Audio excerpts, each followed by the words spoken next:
Top headlines. Andhra Pradesh ప్రభుత్వం కొత్తగా తెచ్చిన చట్టం వల్ల భూములు కబ్జా చేసే వారికి కఠిన శిక్షలు పడతాయని తెలుగుదేశం పార్టీ బ్రాహ్మణ కార్పొరేషన్ మాజీ చైర్మన్ వేమూరి ఆనంద్ సూర్య అన్నారు. వైసీపీ ప్రభుత్వ హయాంలో విచ్చలవిడిగా పెరిగిపోయిన భూ కబ్జాదారుల దుర్మార్గాలను అడ్డుకోవడానికే కొత్త చట్టం వచ్చిందని తెలిపారు. కొత్తగా తెచ్చిన భూ దురాక్రమణ నిరోధక చట్టం ప్రకారం భూములు కబ్జా చేస్తే 10 నుంచి 14 సంవత్సరాలు జైలు శిక్షతో పాటు భారీ జరిమానాలు పడతాయి. అధికారులు ఎవరైనా దీనికి సహకరిస్తే వారి ఆస్తులు స్వాధీనం చేసుకోవడంతో పాటు 7 ఏళ్ల వరకు జైలు శిక్ష పడుతుందని హెచ్చరించారు. భూ కబ్జా పేరుతో భూ కబ్జా చేసినటువంటి విషయాన్ని ఈ సందర్భంగా నేను గుర్తు చేస్తా ఉన్నా. ఇటువంటి భూ కబ్జాకోరుల నుంచి కాపాడటానికి కూటమి ప్రభుత్వం 2024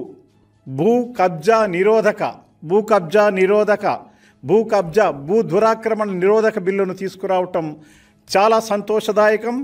ఆంధ్ర రాష్ట్ర ప్రజలకు ఆనందదాయకమని ఈ సందర్భంగా నేను తెలియజేస్తున్నా. ఎందుకంటే మీకు తెలుసు, గతంలో ఉన్నటువంటి జగన్మోహన్ రెడ్డి ప్రభుత్వం 5 సంవత్సరాల్లో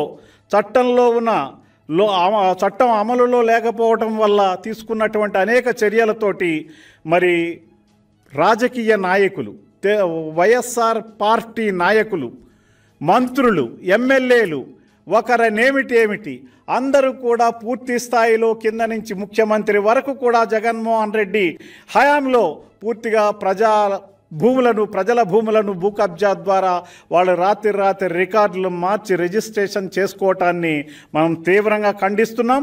దాన్ని కంట్రోల్ చేయడానికి ఈ రోజున తీసుకునేటటువంటి భూ కబ్జా నిరోధక బిల్లు ఏదైతే ఉందో, భూ దురాక్రమణ నిరోధక బిల్లుని ఆంధ్ర రాష్ట్ర ప్రజలందరూ స్వాగతించి దీని మీద రాబోయేటటువంటి రోజుల్లో తీసుకునేటటువంటి అన్ని చర్యలు కూడా చాలా ఇబ్బందికరంగా ఉంటాయి. ఈ భూ కబ్జాకి పాల్పడిన వాళ్ళు ఎవరైనా ఉంటే వాళ్ళు భూ కబ్జాకు పాల్పడిన విషయాన్ని వాళ్ళు తెలుసుకుని వాళ్ళు వెంటనే సరెండర్ అయ్యారా, సరెండర్ కాకపోయినట్లయితే వారి మీద తగిన చర్యలు తీసుకోవటం జరుగుతుంది. అంతేకాకుండా రెవెన్యూ శాఖలో కొందరు అధికారులు మాజీ సైనికులు, స్వాతంత్ర సమరయోధులకు మరి ప్రభుత్వం ఈ కంపెనీలకు ఇచ్చినటువంటి భూములని రికార్డులను తారుమారు చేయటం ఎంత కరెక్టు? మరి దీనికి ముఖ్యంగా నాడు గతంలో వోక్స్ వ్యాగన్ ఊసెత్తితే ప్రపంచానికి గుర్తొచ్చేది ఆధునాతన పరిజ్ఞానంతో వచ్చిన కొత్త కారు. కానీ అక్కడ మనకు కనిపించేది బొత్స యొక్క రాజకీయ కుళ్ళు చరిత్ర, 11 కోట్ల భూ కుంభకోణం. ఇదేనా 11 కోట్ల? ఆనాడు 11 కోట్ల భూ కుంభకోణం, ఈనాడు 11 మంది ఎమ్మెల్యేల సహవాసం. ఇది చాలా అదో రకమైనటువంటి అవినాభావ సంబంధం కలిగినట్టు ఉన్నటువంటి విషయాన్ని ఆనాటి 11 కోట్ల భూ కుంభకోణం, ఈనాడు 11 మంది ఎమ్మెల్యేలు ఆ భూ కుంభకోణంలో భాగస్వాములు. ఇటువంటి దుశ్చర్య ఈ రోజున ఈ రకంగా కనపడతా ఉందంటే మనం ఏం చెయ్యాలి? ఉత్తరాంధ్ర తీసుకున్నట్లయితే 3 జిల్లాల్లో 2000 ఎకరాలకు పైగా బొత్స కుటుంబం.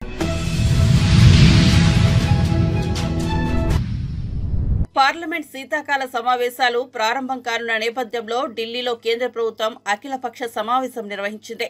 దీనికి హాజరైన టీడీపీ పార్లమెంటరీ పార్టీ నేత లావు శ్రీకృష్ణదేవరాయలు ఆంధ్రప్రదేశ్కి సంబంధించిన పలు అంశాలపై పార్లమెంట్లో చర్చించాలని కోరినట్లు చెప్పారు.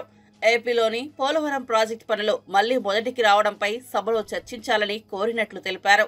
అలాగే ఆయిల్ రిఫైనరీతో పాటు కడప స్టీల్ ప్లాంట్ వంటి అంశాలపై కేంద్ర సర్కార్ అభిప్రాయాన్ని తెలపాలని కోరినట్లు చెప్పారు. విజయవాడ వరదలను దృష్టిలో పెట్టుకుని నగరాల్లో వరదలు వచ్చిన వేళ చేపట్టాల్సిన చర్యలపై చర్చించాలని అన్నామని తెలిపారు. యాక్ట్ సంబంధించి కొన్ని ఇప్పుడు నెరవేరిని, కొన్ని ఇంకా జరుగుతూ ఉన్నాయి, మరికొన్ని తీసుకుని ముందుకు వెళ్లవలసిన అవసరం ఉంది. ఏ విధంగా గడిచిన 5 సంవత్సరాల్లో పోలవరం పనులన్నీ కూడా ఆపేసి డయాఫ్రమ్ వాల్ కానీ మిగతావి కానీ మళ్లీ మొదటికి వచ్చే పరిస్థితి ఈరోజు ఎందుకు వచ్చింది అనే దానిపైన హౌస్లో మాట్లాడాలని చెప్పి మేము కోరటం జరిగింది. ఆయిల్ రిఫైనరీ ఏదైతే ప్రామిస్ చేశారో దాన్ని కూడా ఆంధ్రప్రదేశ్లో ఎప్పుడు నెలకొల్పబోతా ఉన్నారు, దాని స్టేటస్ ఏమిటి అనే దానిపైన కూడా డిస్కస్ చేయాలని కోరటం జరిగింది. కడపలో స్టీల్ ప్లాంట్ పెట్టాలని చెప్పి ఎక్కడ దాకా వచ్చింది, ఎందుకు ఇప్పుడు దాకా లేట్ అవుతా ఉన్నది అనే దానిపైన కూడా డిస్కషన్ జరగాలని చెప్పి కోరటం జరిగింది. మొన్న విజయవాడలో మీరు అందరూ చూశారు, వరదలు వచ్చి పూర్తిగా ఒక సిటీ మొత్తం కూడా దాదాపు 10-15 రోజుల పాటు మునిగిపోయి ఇబ్బందులు పడ్డారు లక్షల్లో ప్రజలు. దీనిపైన డిస్కషన్ జరగాలి. దీనిపైన డిజాస్టర్ మేనేజ్మెంట్ ఫండ్ ఏ విధంగా ఉపయోగించబోతా ఉన్నాం, ఏ విధంగా ఈ డిజాస్టర్స్ ని మనం పరిష్కరించగలమనే దానిపైన డిస్కషన్ జరగాలి దాన్ని కోరడం జరిగింది. నదుల అనుసంధానం నుంచి ఆంధ్రప్రదేశ్ నుంచే మొదలవ్వాలి, దేశం మొత్తం మీద జరగాలి. ఒక ఎగ్జాంపుల్ లాగా ఆంధ్రప్రదేశ్లో జరగాలి, గోదావరి పెన్నా లింకేజ్తో. దీనిపైన డిస్కషన్ పెట్టండి అని చెప్పి కోరడం జరిగింది. కౌలు రైతుల గురించి, వారి బాగోగుల గురించి మనం చర్చించుకోవాల్సిన అవసరం ఉంది. సోషల్ మీడియా అబ్యూజ్ అనేది మరీ కూడా విపరీతమైన పరిస్థితికి రోజు చేరింది. ప్రతి ఒక్కరు కూడా దీనివల్ల ఇబ్బందులు పడతా ఉన్నారు. దీన్ని నివారించాల్సిన అవసరం ఉంది. దీనిపైన ఒక చట్టం తీసుకురావాల్సిన అవసరం ఉంది. దీనిపైన గట్టిగా డిస్కషన్ జరగాల్సిన అవసరం ఉంది. డిస్కషన్ జరిగి అందరు ఇన్పుట్స్ తీసుకొని దీని మీద ఎలా ముందుకు వెళ్లాలని దానిపైన మనం అందరం కూడా చర్చించాలని చెప్పి కోరడం జరిగింది. వక్ఫ్ పైన ఇంకా కూడా జేపీసీ జరుగుతూ ఉంది. ముస్లిం సోదరిమణులు ఇస్తా ఉన్నారు ఇష్యూస్ అన్నింటినీ కూడా, వాటిని మేము జేపీసీలో పెట్టడం జరుగుతూ ఉంది. వారి మత విశ్వాసాలకు ఏటివైన అగౌరవపరచకుండా మనం ఎలా ముందుకు తీసుకెళ్లాలనే దానిపైన ఆలోచించాలి. ఆ విధంగా ముందుకు వెళ్లాలని చెప్పి మేము జేపీసీలో కూడా చెప్పడం జరిగింది. వచ్చే 1-2.5 సంవత్సరాల్లోనే ఈ పోలవరం ప్రాజెక్ట్ ని మొట్టమొదటి నుంచి పోలవరం ప్రాజెక్టు ఏ హైట్ నైతే కోరుకుంటున్నారో ఆంధ్ర రాష్ట్ర ప్రజానికం ఆ హైట్ తగ్గినీయకుండా రీహాబిలిటేషన్ కూడా మొత్తం కేంద్ర ప్రభుత్వం డబ్బులు ఇచ్చి దాన్ని కూడా త్వరగా కంప్లీట్ చేయమని చెప్పేసి అడగడం జరిగింది. కౌలు రైతులు వాళ్ళకి నిజంగా న్యాయం జరగటం లేదు. యాక్చువల్ గా ఈ రోజు ధాన్యాన్ని పండిస్తున్నటువంటి వాళ్ళు ఈ భారతదేశంలో కౌలు రైతులు. ఆ టెనెంట్ ఫార్మర్స్ కి లోన్లు ఇచ్చేటువంటి విషయంలో అయితేనేవ్వండి, ఏదైనా పంట నష్టం జరిగినటువంటి సందర్భంలో అయితేనేవ్వండి, తప్పకుండా నష్టపరిహారం టెనెంట్ ఫార్మర్స్ కి వెళ్ళాలి. బ్యాంకులు ఏదైతే రుణాలు ఇస్తున్నాయో తక్కువ వడ్డీతోటి టెనెంట్ ఫార్మర్స్ కి ఇచ్చినట్లయితే ఆహార ధాన్యాల ఉత్పత్తి మరింత వేగంగా ఆంధ్రప్రదేశ్ లోనే కాకుండా భారతదేశంలో కూడా పెరగడానికి ఆస్కారం ఉంటుంది. ఈ పాయింట్స్ అన్నిటిని కూడా అఖిలపక్ష సమావేశంలో జనసేన పార్టీ తరఫున నేను ప్రభుత్వానికి సూచించాను.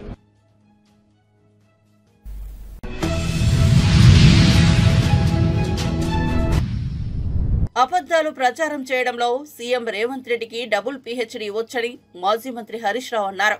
పట్టపగలే నిర్భయంగా గ్లోబల్స్ ప్రచారం చేస్తుంటారని బండ విమర్శించారు. హుజూరాబాద్ నియోజకవర్గంలో హరీష్ రావు మీడియాతో మాట్లాడుతూ కర్ణాటక, తెలంగాణలో గ్యారంటీల పేరుతో కాంగ్రెస్ నాయకులు మోసం చేశారని అన్నారు. మహారాష్ట్రలోనూ గ్యారంటీ పేరుతో మోసం చేయబోయారని తెలిపారు. అక్కడకు వెళ్లిన మహిళలకు 3,000 రైతులకు రుణమాఫీ చేస్తామని హామీలు గుప్పించారని పేర్కొన్నారు. తెలంగాణ నుంచి సీఎం, మంత్రులు వెళ్లి ప్రచారం చేశారని చెప్పారు. కానీ వీరిని చూడగానే తెలంగాణలో చేసిన మోసాన్ని గుర్తించారని, అందుకే తగిన బుద్ధి చెప్పారని అన్నారు. నియోజకవర్గం లగిచెర్లలో అది ఫార్మాసిటీ కాదు, అది ఇండస్ట్రియల్ ఎస్టేట్ అని మాట మార్చాడు. అబద్ధమాడడానికి సిగ్గుండాలి. నువ్వు ఇచ్చిన గెజిట్ నోటిఫికేషన్లో ఏముంది? జూలై 2024 19 జూలై 2024 నాడు లగిచెర్ల ప్రాంతంలో ఫార్మాసిటీ ఏర్పాటు చేస్తూ నీ ప్రభుత్వం గెజిట్ ఇచ్చింది. నువ్వేమో ప్రజలు తిరగబడితే ఇప్పుడు మెల్లగా మాట మార్చి లేలే అది ఇండస్ట్రియల్ ఎస్టేట్ అని మాట్లాడుతున్నావు. నువ్వు చూసుకో ఒకసారి, నువ్వు ఇచ్చిన గెజిట్ 19 జూలై 2024 నాడు ఫార్మాసిటీ ఏర్పాటు చేస్తున్నట్టు నువ్వు గెజిట్ ఇచ్చినావు. సరే, నిజాన్ని నిర్భయంగా ఒప్పుకో, తప్పైంది, నేను ఫార్మాసిటీకే ఇచ్చిన, నేను పొరపాటు చేసిన, ఆ ఫార్మాసిటీ గెజిట్ ను విత్డ్రా చేసుకుంటున్నా అని చెప్పి విత్డ్రా చేసుకో. తప్పును బహిరంగంగా ఒప్పుకుంటే ప్రజలు క్షమిస్తారు, బుకాయిస్తే ప్రజలు క్షమించరు. నువ్వు బుకాయించే ప్రయత్నం చేస్తున్నావు. 19 జూలై 2024 నాడు ఫార్మాసిటీ ఏర్పాటు చేస్తూ నువ్వు గెజిట్ నోటిఫికేషన్ ఇచ్చినావు. దాన్ని రద్దు చేయి, ఫస్ట్ దాన్ని విత్డ్రా చేసుకో. అది ఇండస్ట్రియల్ ఎస్టేట్ గా మళ్ళీ కొత్త గెజిట్ నోటిఫికేషన్ ఇస్తేనే అది ప్రజలు నమ్మేటువంటి అవకాశం ఉంటుంది. అయినా అక్కడ ప్రజలు ఏమంటున్నారు? అసలు నీ నియోజకవర్గంలో నిన్ను ఓటేసి గెలిపించిన ప్రజలతో మాట్లాడడానికి నీకు ఎందుకు అంత భయం? వెళ్ళు, ఆ గ్రామానికి వెళ్ళు, ఆ ప్రజలతో కూర్చో, ఆ ప్రజలతో కూర్చొని మాట్లాడు. పోలీసులను హంగు ఆర్భాటాలు లేకుండా ఆ ప్రజల దగ్గరికి వెళ్ళు, ఆ ప్రజలతో కూర్చొని మాట్లాడి వాళ్ళ సమస్యని పరిష్కరించు. కానీ పోలీసులను ఉపయోగించు, అక్రమ కేసులు పెట్టో నువ్వు బెదిరిస్తే నడవదు. ఏమనంటే కుట్రదారులు, అసలు కుట్రదారుడు నువ్వు.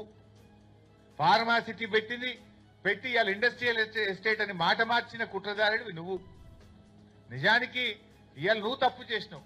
ఒక ఎమ్మెల్యేగా నువ్వు వాళ్ళ దగ్గరికి వెళ్ళి మాట్లాడాలి, వాళ్ళతో చర్చించాలి. ఇవాళ వాళ్ళు ఎక్కువ ఏమంటున్నావు? నువ్వు తొండలు గుడ్లు పెట్టేయని అన్నావు. అక్కడ మహిళలు, పిల్లలు వెళ్ళి బ్రహ్మాండమైన పచ్చటి పొలాలు చూపిస్తున్నారు. అంటే నీకు అవగాహన లేదా? ప్రజల్ని తక్కువ అంచనా వేసి అబద్ధాలు ఆడుతున్నావా? నీ నియోజకవర్గంలో ఆడ ఏం పంట పండుతుందో కూడా నీకు అవగాహన లేదా? తొండలు గుడ్లు పెట్టే నువ్వు మాట్లాడితే పచ్చడి పొలాలు వాళ్ళు చూపిస్తున్నారు. అంటే ఈ రకంగా నువ్వు అబద్ధాలు మాట్లాడడంలో నువ్వు డాక్టరేట్ పొందాలి. నువ్వు ఏదైనా అబద్ధాలకు ఒక యూనివర్సిటీ ఉంటే ఫస్ట్ డాక్టరేట్ రేవంత్ రెడ్డికే వస్తుంది. ఏం మాట్లాడి మొన్నటిదాకా కాళేశ్వరం ప్రాజెక్టు కూలిపోయింది, 1,00,000 కోట్లు వృధా అయిపోయినాయని గోబల్స్ ప్రచారం చేశారు. గోరంతలు కొండంతలు చేసి ప్రచారం చేసిండ్రు. నిన్న మొన్న ఏం మాట్లాడుతుండు? నిన్న మాట్లాడుతుండు ఆయన కాళేశ్వరం నుంచి 20 టీఎంసీల నీళ్లు హైదరాబాద్ మంచినీళ్ళకి తీసుకుపోదాం,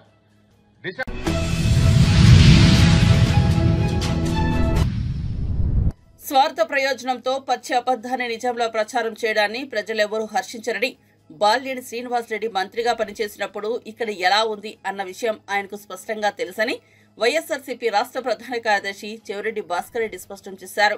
గత 2 రోజులుగా మాజీ మంత్రి బాలినేని శ్రీనివాసరెడ్డి చేస్తున్న ఆరోపణలను చెవిరెడ్డి భాస్కర్ రెడ్డి తీవ్రంగా ఖండించారు. ఒంగోలులో వైఎస్ఆర్సీపీ కార్యాలయంలో పార్టీ రాష్ట్ర ప్రధాన కార్యదర్శి చెవిరెడ్డి భాస్కర్ రెడ్డి మీడియాతో మాట్లాడారు. తెలంగాణ ఫ్రీగా కూడా ఇవ్వడం లేదు అంటే ఆశ్చర్యం వేస్తుంది. మీరు మంత్రిగా ₹2.49 ఇంట్రెస్ట్ రేట్ ట్రాన్స్మిషన్తో కలిసి ఒక బ్రహ్మాండమైన ఒప్పందం జరిగి సంవత్సరానికి 3,700 కోట్ల రూపాయలు రాష్ట్రానికి ఆదాయం రావడం, నాణ్యమైన విద్యుత్తు, పగటిపూట విద్యుత్తు ఇచ్చేలాగా ఒక ఒప్పందం కుదిరితే నా పేరులో ఇంత మంచి ఒప్పందం జరిగిందని నేను చెప్పాల్సింది పోయి అర్ధరాత్రుల్లో నా చేత సంతకాలు పెట్టించాలంటే నేను సంతకం పెట్టలేదు, సంబంధం లేకుండా క్యాబినెట్ అప్రూవ్ చేశారంటున్నారు. మీ ద్వారా అడుగుతున్నా వాసన్న ఒకటే చెప్పు, 2021 సెప్టెంబర్ 10వ తారీఖు మనకి సెక్యూ నుంచి ఒక లెటర్ వచ్చింది ప్రభుత్వానికి. ఆ మరుసటి రోజే క్యాబినెట్ ఉంది. ఆ లెటర్ వచ్చిన తర్వాత ఆ లెటర్లో వారు ఇన్ ప్రిన్సిపల్గా దాన్ని అప్రూవ్ చేస్తూ క్యాబినెట్ తీసుకొచ్చారు. అందులో కూడా మీరు సంతకం పెట్టారు.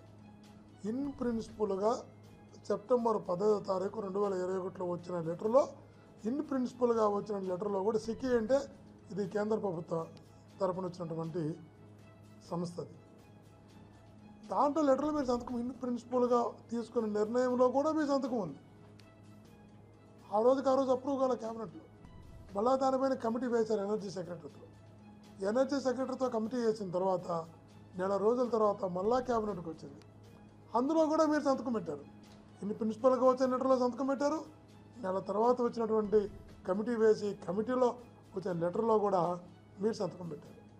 2 సార్లు సంతకం పెట్టి ఇక్కడ నా సంతకమే లేదు, నేను సంతకమే పెట్టలా, అర్ధరాత్రిలో నా సంతకం పెట్టించుకున్నారు. ఎలా మాట్లాడుతున్నారో అర్థం కాదు. ఈరోజు చంద్రబాబు గారిని అడుగుతున్నావు, వాసరిని అడుగుతున్నావు. నువ్వు ఒక్కటే చెప్పు, అనేక నిర్ణయాలు క్యాబినెట్లోకి టేబుల్ ఎజెండా కింద వస్తాయి. టేబుల్ ఎజెండాలో కూడా పెట్టి ఈ ప్రభుత్వమైనా, ఆ ప్రభుత్వమైనా, కేంద్ర ప్రభుత్వమైనా కొన్ని నిర్ణయాలు, కొన్ని ఆలోచనలు టేబుల్ ఎజెండా కింద కూడా వస్తాయి. కొన్ని ముందు రోజు నిర్ణయాలు తీసుకున్నట్టు ఉంటాయి. ఇవన్నీ కూడా సర్వసాధారణం. పరిపాలన నేను 10 సంవత్సరాలు శాసనసభ్యుడిగా పనిచేశాను. ఈ వ్యవస్థ మీద ఉన్న అవగాహనతో చెప్తున్నా.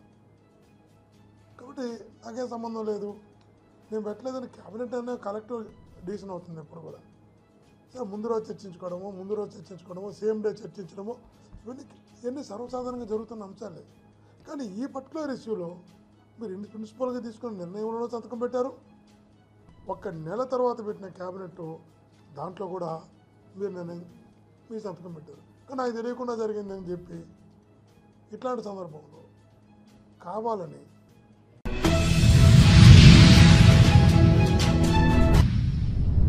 ఉద్యమ నేత బీఆర్ఎస్ అధినేత కేసీఆర్ స్ఫూర్తితో ఈ నెల 29న రాష్ట్రంలోని అన్ని జిల్లా కేంద్రాల్లో దీక్షా దివస్ కార్యక్రమాన్ని నిర్వహిస్తామని పార్టీ వర్కింగ్ ప్రెసిడెంట్ మాజీ మంత్రి కేటీఆర్ వెల్లడించారు.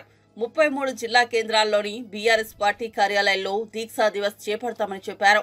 హైదరాబాద్ తెలంగాణ భవన్లో మాజీ మంత్రులు మహమూద్ అలీ, తలసాని శ్రీనివాస్ యాదవ్, పద్మారావు గౌడ్, వేముల ప్రశాంత్ రెడ్డి, ఎమ్మెల్యేలు ముఠా గోపాల్, కాలేరు వెంకటేష్, కేపీ వివేకానంద, పార్టీ నేత చల్మేడ లక్ష్మీ నరసింహారావుతో కలిసి కేటీఆర్ మీడియాతో మాట్లాడారు. తెలంగాణపై కేసీఆర్ చెరగని ముద్ర వేశారని, మళ్లీ ఆనాటి ఉద్యమాన్ని గుర్తు చేసుకుంటూ నాడు తెలంగాణ సమాజాన్ని ఐక్యం చేసిన సందర్భాన్ని స్మరించుకుంటూ ఆ ఉద్యమ స్ఫూర్తిని ప్రజల్లో మళ్లీ రగిలించేలా ఈ కార్యక్రమాన్ని చేపడతామని తెలిపారు. కూలీల దాకా ఇవాళ అట్టడుగు స్థాయి నుంచి సంపన్న వర్గాల దాకా ప్రతి ఒక్కరు కూడా ఇవాళ బాధపడుతున్న రోజు కాంగ్రెస్ ప్రభుత్వంలో తెలంగాణలో కనబడుతూ ఉంది. అందుకే ఈ దీక్షా దివస్ నుండి స్ఫూర్తి పొంది 15 ఏళ్ల కిందట కేసీఆర్ గారు ఎట్లయితే ఆనాడు తన సంకల్ప బలంతో అందరినీ కూడా ఒప్పించి మెప్పించి అందరినీ కలిపి ఏ రకంగానైతే ముందుకు పోయినామో అదే పద్ధతిలో కాంగ్రెస్ కబంధ హస్తాల నుండి 4 కోట్ల తెలంగాణ ప్రజలను కాపాడుకోవడానికి మరో సంకల్ప దీక్ష కూడా చేపట్టాల్సిన తరుణం ఆసన్నమైంది. ఆనాడైనా ఈనాడైనా ఏనాడైనా తెలంగాణకు పెద్దలు ప్రొఫెసర్ జయశంకర్ గారు ఇప్పుడు చెప్పేది స్వీయ రాజకీయ అస్తిత్వమే శ్రీరామ రక్ష అని చెప్పేది. ఈరోజు కేసీఆర్ గారి రూపంలో ప్రజలు తిరిగి మళ్ళీ ఒక్కసారి కేసీఆర్ గారి నాయకత్వాన్ని, ఆ పాలనను, ఆ పరిస్థితిని ఏదైతే తిరిగి కోరుకుంటా ఉన్నారో దానికోసం అందరం కూడా మా పార్టీ శ్రేణులు ఉద్యుక్తులై కలిసికట్టుగా ముందుకు పోవాల్సిన సందర్భం. 29 నవంబర్ మా అన్ని జిల్లా పార్టీ కార్యాలయాల్లో పెద్ద ఎత్తున దీక్షా దివస్ కార్యక్రమాన్ని నిర్వహించబోతా ఉన్నాం. 33 జిల్లా కేంద్రాలు అంతటా కూడా ఈ కార్యక్రమాన్ని ఘనంగా నిర్వహించాలని చెప్పి నిన్న కొంతమంది సీనియర్ నాయకులందరం కూడా సమావేశమైనాం. కేసీఆర్ గారి నాయకత్వం ఉద్యమంలో కానీ అదేవిధంగా పరిపాలనలో కానీ ఏదైతే ఒక చెరగని ముద్ర వేసిందో దాన్ని మళ్ళీ గుర్తు చేసుకుంటూ అక్కడి నుంచి స్ఫూర్తి పొంది మళ్ళొక్కసారి 2 జాతీయ పార్టీలకు బుద్ధి చెప్పే విధంగా కదం తొక్కుతాం. 29 నవంబర్ నాడు దీక్షా దివస్తో తెలంగాణ వ్యాప్తంగా మా పార్టీ శ్రేణులు ఎక్కడికక్కడ కదం తొక్కాలని చెప్పి కూడా విజ్ఞప్తి చేస్తూ ఈ కార్యక్రమానికి అన్ని జిల్లాలకు కూడా సీనియర్ నాయకులను ఇన్ఛార్జీలుగా నియమిస్తూ ఉన్నాం. ఎమ్మెల్సీలు ఉన్నారు, మాజీ ఎంపీలు ఉన్నారు, కొంతమంది ప్రస్తుత ఎంపీలు, సీనియర్ నాయకులు ఎవరెవరైతే ఉన్నారో వారందరి లిస్టు కూడా మీకు అందజేస్తాం. వారందరినీ ఇన్ఛార్జీలుగా నియమిస్తూ ఉన్నాం.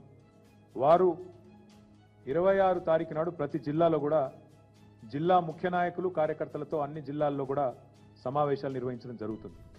29 కార్యక్రమానికి దీక్షా దివస్కి సన్నాహక సమావేశం 26 నాడు ప్రతి జిల్లాలో కూడా జరుగుతుంది. దాని తదనంతరం 27, 28 కార్యక్రమాలు కూడా చేసుకొని 29 నాడు దీక్షా దివస్ని ఘనంగా నిర్వహించబోతా ఉన్నాం. ఎక్కడైతే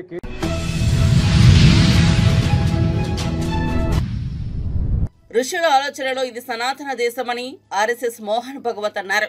మన పూర్వీకుల దగ్గర సంస్కారం ఉండేదని, కాబట్టి వ్యవహారం ఉండేదన్నారు. హైదరాబాద్లోని హైటెక్ సిటీ శిల్పకళా మందిరంలో లోక్ మంథన్ 2024 కార్యక్రమం ముగింపు వేడుకలు నిర్వహించారు. 4 రోజుల పాటు జరిగిన లోక్ మంథన్లో వివిధ దేశాల ప్రతినిధులు పాల్గొన్నారు. ఈ సందర్భంగా మోహన్ భగత్ మాట్లాడుతూ సంతోషం బయట వెతుక్కుంటూ ఉన్నారని, కానీ మన పూర్వీకుల సంతోషం మనలో ఉందని 100 ఏళ్ల క్రితం చెప్పారని వెల్లడించారు. మన దేశంలో విదేశీయులు ఆక్రమణకు వచ్చి మన సంస్కృతిని చిన్నాభిన్నం చేశారని అయినా కూడా దేశం నిలబడిందన్నారు. क्योंकि व्यावहारिक धरातल पर और तात्विक धरातल पर हम जीत गए हैं।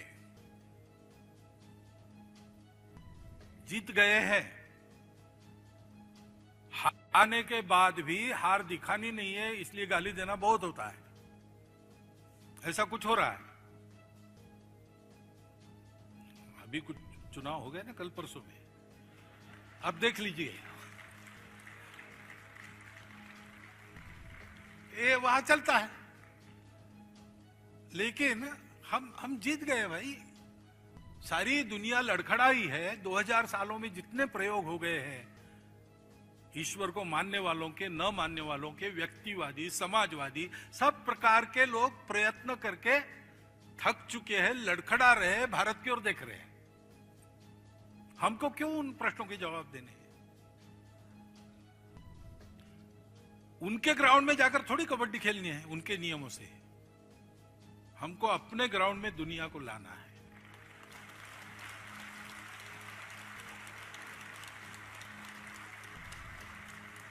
इस दृष्टि से हम समझ लें, हम तन्मय हो जाए, हम समझ जाए, क्योंकि ये सत्य ऐसा है, वो तन्मयता से ही मिलता है और वो तन्मयता आत्मीयता से ही आती है।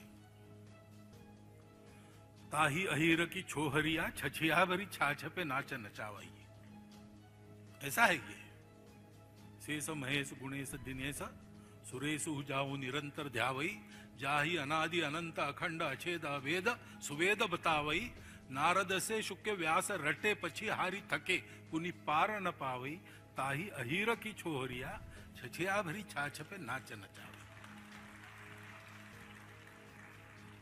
उसके साथ तन्मय होना, और तन्मय होने के लिए जैसे हम हैदराबाद में आते हैं, जैसे हम दिल्ली में आते हैं, जैसे हम बड़े बड़े शहरों में जाएंगे, ऐसे बड़े परिसरों में जाएंगे, वैसे कभी कभी छोटे गुटों में मिलकर जंगलों में जाना चाहिए। छोटे छोटे लोक मंथन हमारे वहां होने चाहिए। वहां हमारे साथ, हमारे पंक्ति में वहां के लोग बैठने चाहिए। वहां हम पूछेंगे, वो उत्तर देंगे। उन्हीं को पूछना, श्रद्धा से पूछना। श्रद्धया प्रणिपातेन परिप्रश्नेन सेवया। लोग को समझना है, लोगों में जाना पड़ेगा। है कर्म प्रवण लोग है, वो तो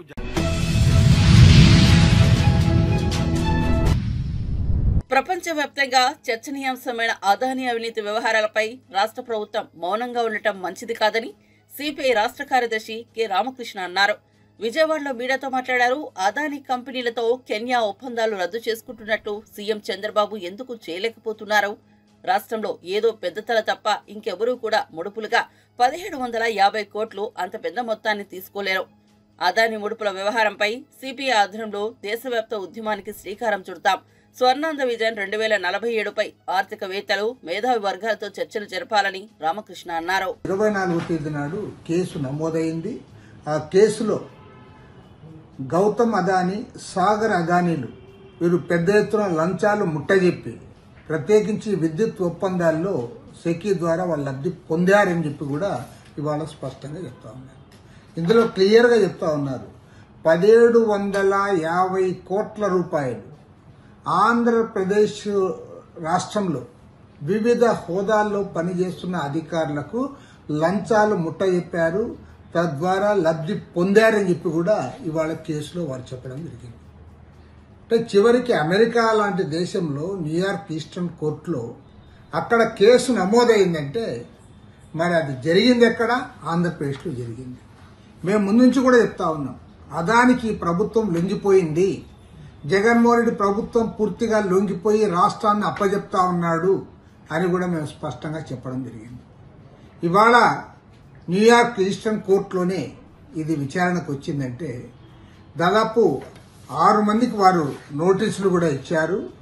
అందులో గౌతమ్ అదానీ, సాగర్ అదానీ, వినీత్ జైన్, రంజిత్ గుప్తా, అదేవిధంగా సౌరభ్ అగర్వాల్, దీపక్ మల్హోత్రా అండ్ రూపేష్ అగర్వాల్ వీళ్ళందరిపైన కూడా కేసు నమోదైంది. వాళ్ళకు కూడా నోటీసులు ఇచ్చారు. కాబట్టి నేను ఇవాళ ముఖ్యమంత్రి గారిని విజ్ఞప్తి చేస్తా ఉన్నా, ఇవాళ రాష్ట్రాన్ని అదానికి దోచిపెట్టడానికి జరిగిన ప్రయత్నాలన్నిటిపైన కూడా సమగ్రమైన విచారణ జరగాలి. అదేవిధంగా ఈ 1750 కోట్ల రూపాయల లంచాలు ఏ అధికారులైతే తీసుకున్నారో వాళ్ళకు కూడా సివియర్ పనిష్మెంట్ ఉండాలి. తక్షణమే వాళ్ళందరూ కూడా ఉద్యోగాల నుంచి తొలగించాలి. తర్వాత ఇందులో ఎవరెవరైతే ఇన్వాల్వ్ అయ్యారో వాళ్ళందరిపైన కూడా విచారణ జరపాలి. కఠినమైన శిక్షలు ఉండాలి. ఇవాళ 1000 కోట్ల రూపాయలు దోపిడీ జరుగుతోంది.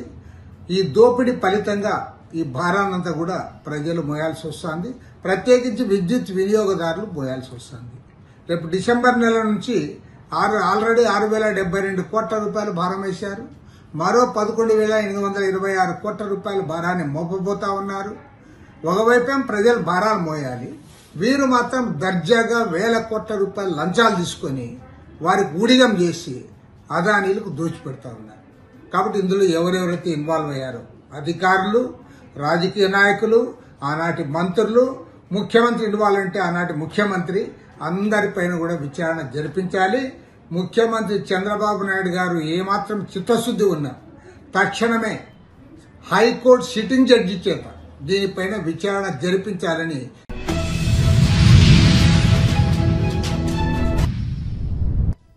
కొండారెడ్డిపల్లి మాజీ సర్పంచ్ పాంకుంట్ల సాయిరెడ్డి మృతి కేసులో సీఎం సోదరులపై పీడీ యాక్ట్ నమోదు చేయాలని బీఆర్ఎస్ రాష్ట్ర ప్రధాన కార్యదర్శి ఆర్ఎస్ ప్రవీణ్ కుమార్ డిమాండ్ చేశారు.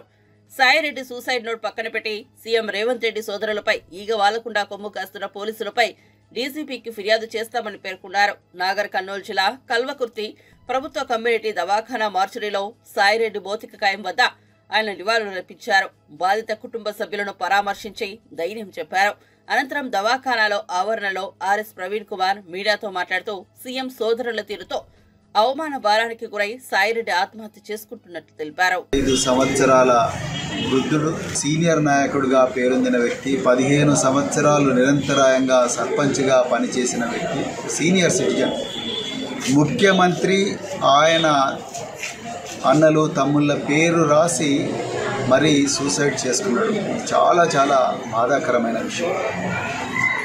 అదే బాధాకరం అంటే దాని తర్వాత మరి పోలీసులు వ్యవహరించిన తీరు, పోలీసులు ఎఫ్ఐఆర్ రిజిస్టర్ చేసిన తీరు, అందులో కీలకమైన సెక్షన్ 108 BNS అనే సెక్షన్ డ్రాప్ చేసిన తీరు చూస్తుంటే నాకైతే చాలా ఆశ్చర్యంగా ఉన్నది. మరి నేను కూడా ఈ పోలీస్ శాఖలో పనిచేసిన, కానీ పోలీసులు ఈ విధంగా వ్యవహరిస్తారని అనుకోలేదు. మరి మీరు ముఖ్యమంత్రి, హోంమంత్రి ఇద్దరూ రేవంత్ రెడ్డి అనేందుకు భయపడుతున్నారా? లేకపోతే మరి సీఎం రేవంత్ రెడ్డి బ్రదర్స్ వాళ్ళు ఎంతమంది ఉన్నారో వాళ్ళందరూ కూడా రాజ్యాంగేతర శక్తులుగా వ్యవహరిస్తూ మరి పోలీసులను కూడా తమ గుప్పిట్లో పెట్టుకొని వాళ్ళు ఆడిందే పాడిందే పాటగా నడుస్తున్నందుకు మరి మీరు భయపడుతున్నారా? ఎందుకు మరి మీరు 108 BNS పెట్టలేదో మీరు రాష్ట్ర ప్రజలకు వివరించాలి. మీరు ఎఫ్ఐఆర్ సోమోటో ఎందుకు చేయలేదు? పోలీస్ ఆఫీసర్లు అడిగితేనేమో ఫ్యామిలీ మెంబర్స్ కంప్లైంట్ ఇవ్వలేదు. వాళ్ళు ఇవ్వకపోయినా కూడా కేసు సోమోటో రిజిస్టర్ చేయాలి కదా. అంటే సాయిరెడ్డికి ఒక న్యాయం, రేవంత్ రెడ్డి బ్రదర్స్ మీద సోషల్ మీడియాలో వచ్చే వరకు వాళ్ళకు ఒక న్యాయం. సో ఇది పూర్తిగా బీఆర్ఎస్ పార్టీ ఖండిస్తున్నది. రేవంత్ రెడ్డి గారు మీరు అర్జెంటుగా గద్దె దిగాలి. మీ పేరే ఈ సూసైడ్ నోట్లో వచ్చింది. ఒక వృద్ధుడు, 85 సంవత్సరాల వృద్ధుడు, మీ పేరే మీ బ్రదర్స్ పేరు రాసిండు. వాళ్ళిద్దరి మీద కూడా పీడీ యాక్ట్ పెట్టాలి. తప్పకుండా ముఖ్యమంత్రి మీద కూడా ఈ కార్యవాహీ చేయాలని చెప్పి డిమాండ్ చేస్తూ నేను తెలంగాణ డీజీపీ గారిని డిమాండ్ చేస్తున్నాను. ఎందుకంటే హోంమంత్రి, ముఖ్యమంత్రి ఒకటే, ఆయన పేరు పెట్టే మృతుడు చచ్చిపోయాడు. ఇక హోంమంత్రి, ముఖ్యమంత్రి పేరే సూసైడ్ నోట్ ఉన్నప్పుడు ఇక ముఖ్యమంత్రి గారిని లేకపోతే హోంమంత్రి గారిని అడిగే లాభం లేదు. మేము డీజీపీ గారిని డిమాండ్ చేస్తున్నాం, మీరు అర్జెంటుగా 108 BNS యాడ్ చేయండి. మృతుడికి ఆ హక్కు ఉన్నది. ఆయన ఈరోజు సజీవంగా లేకపోయినా ఆయన స్వదస్తూరితోని ఒక సూసైడ్ నోట్ రాసిండు. ఆ సూసైడ్ నోటు ఆయనదో కాదో మీరు ముందు సెక్షన్ యాడ్ చేసిన తర్వాత అప్పుడు ఇన్వెస్టిగేట్ చేయండి. అంటే వాళ్ళకేమో రేవంత్ రెడ్డి బ్రదర్స్కి ఒక న్యాయము, పేదోళ్ళకేమో ఇంకొక న్యాయం.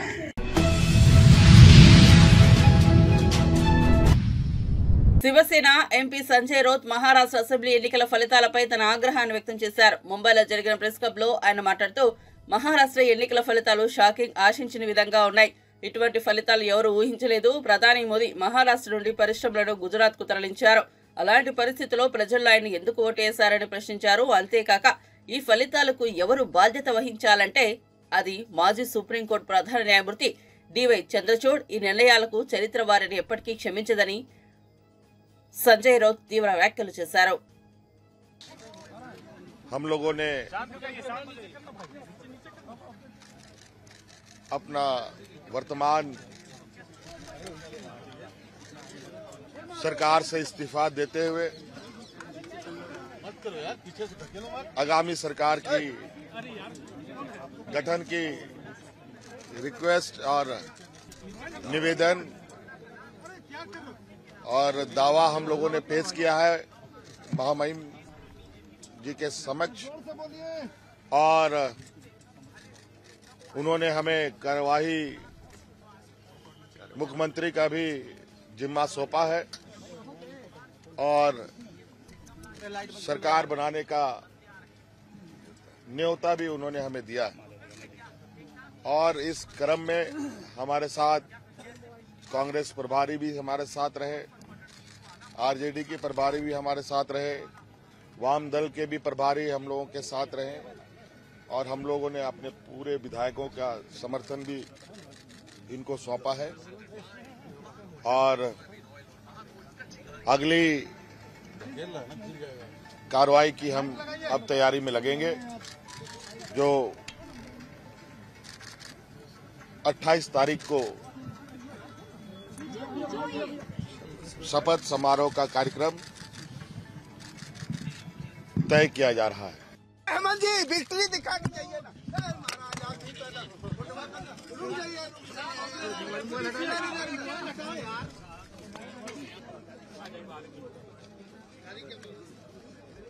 आप बना है कुछ ठीक है।